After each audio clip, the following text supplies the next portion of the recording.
Narito na naman ang inyong tatang nag-uulat sa lagay ng ating panahon. Sa weather update ng Pagasa, patuloy ang paglapit ni Bagyong Marce o Yinsing sa international name. Sa kasalukuyan, nasa East Philippine Sea o East of Eastern Visayas ang naturang bagyo at nasa loob na ng Philippine Area of Responsibility. Namataan ang naturang bagyo sa layong 935 East of Eastern Visayas, kung saan taglay nito ang lakas ng hangin na aabot sa 65 kilometers per hour malapit sa gitna at pagbugsong aabot sa 80 kilometers per hour.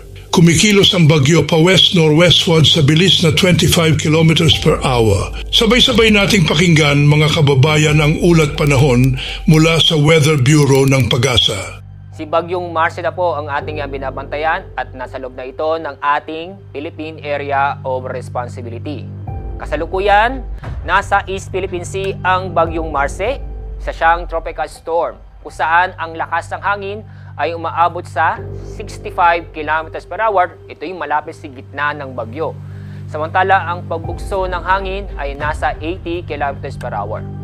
Kasalukuyan, ang layo ng sentro ng bagyo ay nasa 935 kilometers silangan ng Eastern Visayas.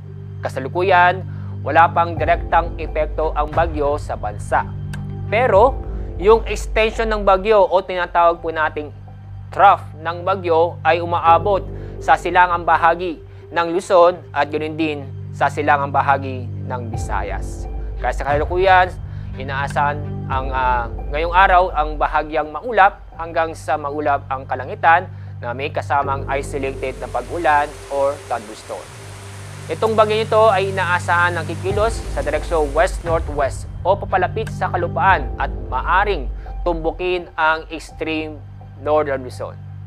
Sa ngayon, wala po nakataas na tropical cyclone wind signal sa aling bahagi ng ating bansa. Pero may naasahan tayong pagbugso ng malalakas na hangin ngayong araw. Makakaranas ito sa Batanes, sa Cagayan, kasama ang Babuyan Islands, Isabela, Ilocos Norte, Aurora, at sa Northern Quezon.